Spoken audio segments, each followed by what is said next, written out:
Today, the United Nations Security Council approved sending an international police force led by Kenya to Haiti. The U.S. drafted resolution was approved with abstentions from China and Russia and aims to combat rising gang violence in the Caribbean nation. In Haiti's capital of Port-au-Prince, desperation and anger as residents take to the streets. The city is held hostage by gangs, controlling about 80% of the capital, and according to UN estimates, killing more than 2,000 people since January. After President Jovenel Moïse was assassinated in July of 2021, Haiti's caretaker government, led by Prime Minister Ariel Henry, failed to keep peace, leading him to request the same foreign police force approved today by the UN. The new resolution authorizes a year-long foreign police mission to provide operational support to Haiti's police. So far, Kenya's government proposed sending 1,000 officers, and the U.S. pledged $100 million in logistical support, including transport and communications. U.S. Ambassador to the UN Linda Thomas-Greenfield has been a central figure in the push to send an armed multinational force to Haiti, and she joins me now. Ambassador, welcome back to the NewsHour. Thank you for being here.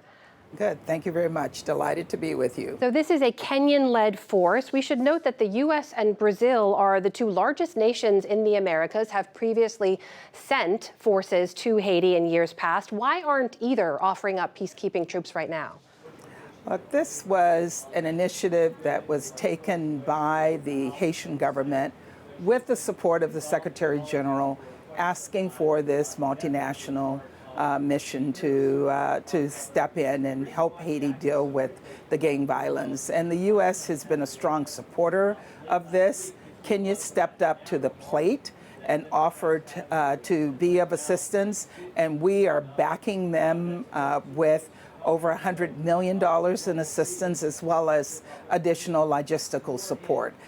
We think that Kenya, as an African country, doing this sends a very strong message to the world that Kenya is playing on the international stage, that Kenya, an African country, has taken the lead in supporting this effort.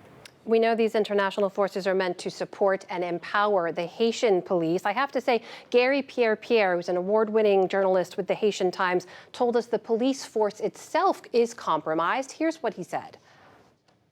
About 40% of the force is either sympathizer with the gangs or members of the gang. So every attempt at eradicating the gang strongholds have been met with failure because the gangs know exactly what's going on. Ambassador, we also know those police forces are severely outgunned. How can this Kenyan-led force combat that? Look, they're going to work with the Haitian National Police. He said 20%, but we got 80% of the police who are committed to addressing this issue. If I may, I apologize. He actually said 40%. I just wanted to make sure we had that right. Even with that, 60% are committed to working with the force, and that 60% will get the support and the backing of the Kenyans, as well as other forces who will participate in this to support not only building the capacity, but also working with the communities to address this issue of violence. I think the vast majority of Haitians have been clear that they want security, they want stability, they want the ability to be able to carry out their day-to-day lives without the threat of these gangs. And this will be an opportunity to do that. There have already been some who raised concerns about accusations of abuse by Kenyan forces elsewhere. As you know, previous international interventions in Haiti have led to both a cholera outbreak and horrific sexual abuse by the peacekeepers sent there to secure the population. Who's in charge for monitoring that and making sure the Haitian people aren't victimized again?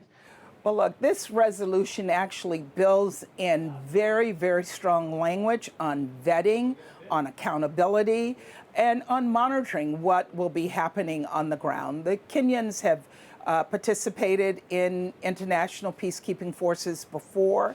They come with a lot of experience, but they also know that we will take the vetting responsibilities very, very seriously, and that the monitoring and accountability will be seriously looked at as we work to put this force on the ground. We have learned from the mistakes of the past, and this is an opportunity to address a strong call from the Haitian people this time around for the international community's support. I have less than a minute left, but I have to ask, we know these gangs on the ground are heavily armed. What are the rules of engagement for these peacekeeping troops? Can they use lethal force on the ground? The Kenyans have, after they did their assessment on the ground, they realized that a static force would not be engaged, and the Secretary General asked for a robust force. And so the rules of engagement will be developed as the mission gets prepared to get on the ground, but the force will be robust. They will be backing the Haitian National Police as the police work to engage these gangs. I think the story here is that the international community has responded, and they're ready to bring peace and stability to the people of Haiti. U.S. Ambassador to the UN, Linda Thomas-Greenfield, thank you so much for joining us. Thank you.